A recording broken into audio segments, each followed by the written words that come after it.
Hello बच्चों, चलिए प्रश्न पढ़ते हैं। तो प्रश्न में दिया गया है, निम्नलिखित में से कौन सा कथन असत्य है। तो हमारे पास विकल्प हैं। साइनोबैक्टीरिया को नील हरित शैवाल भी कहते हैं।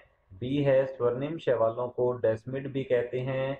सी है यू बैक्टीरिया या सू जीवाणुओं को असत्य जीवाणु भी कहा जाता है। और डी है फाइकोमाइसेटीज को शैवालीय कवक भी कहा जाता है। तो इस प्रश्न की मुख्य अवधारणा के बारे में हम जान लेते हैं।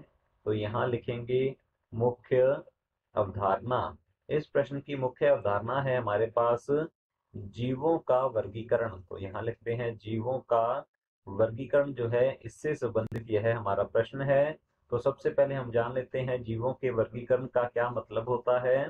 तो जीवों को, तो यहाँ लिखेंगे जीवों को उनकी उनकी शारीरिक, तो यहाँ लिखते हैं शारीरिक, जैव रासायनिक, तो यहाँ लिखते हैं शारीरिक, जैव रासायनिक, जैव रासायनिक तथा जैव रासायनिक तथा आनुवंशिक तथा आनुवंशिक समानता तथा असमानता के आधार पर, आनुवंशिक समानता तथा असमानता असमानता के आधार पर के आधार पर समूहीकृत करना, के आधार पर समूहीकृत करना जो है ये कहलाता है जीवों का वर्गीकरण। अब हमसे पूछा गया है निम्नलिखित में से कौन सा कथन असत्य है। तो चलिए देखते हैं एक एक करके हर एक कथन को।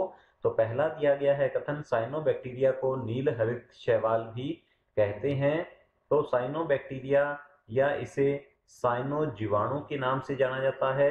और साइनो जीवाणु जो हैं ये प्रकाश संश्लेषी जीवाणु होते हैं। तो यहाँ हम लिखते हैं ये प्रकाश संश्लेषी जीवाणु होते हैं, प्रकाश संश्लेषण करते हैं और इन्हें नील हरित शैवाल के नाम से भी जाना जाता है।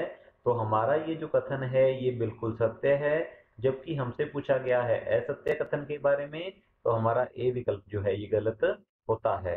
बी दिया गया है, स्वर्णिम शैवालों को डेस्मिड भी कहते हैं। तो ये भी बिल्कुल सत्य है हमारा कथन। स्वर्णिम शैवाल भूरे शैवालों को डेस्मिड भी कहा जाता है, क्योंकि इनका जो भूरा रंग होता है मुख्यतः वह एक प्रकार के वर्णक फ्यूकोजेंथिन के कारण होता है और इन्हें डेस्मिड भी कहते हैं। तो हमारा बी विकल्प जो है ये भी गलत होगा। हमारा सी दिया गया है विकल्प, यू बैक्टीरिया या सू जीवाणुओं को असत्य जीवाणु भी कहा जाता है। तो यू बैक्टीरिया की यदि बात की जाए तो यहाँ हम लिखते हैं यू बैक्टीरिया को सत्य जीवाणु के नाम से जाना जाता है। तो यहाँ लिखते हैं इन्हें सत्य जीवाणु कहा जाता है, इन्हें असत्य जीवाणु नहीं कहते। तो हमारा ये तीसरा जो कथन है ये असत्य है। तो हमारा तीसरा विकल्प बिल्कुल सही उत्तर होगा। और हमारा डी विकल्प दिया गया है, फाइकोमाइसिटीज को शैवालीय कवक भी कहा जाता है। तो ये भी बिल्कुल सत्य कथन है। फाइकोमाइसिटीज में जो कवक पाए जाते हैं उन्हें शैवालीय कवक भी कहते हैं। तो हमारा डी विकल्प जो है ये भी गलत होता है। विकल्प सी बिल्कुल सही उत्तर है। आशा करता हूं आपको समझ में आया होगा। धन्यवाद।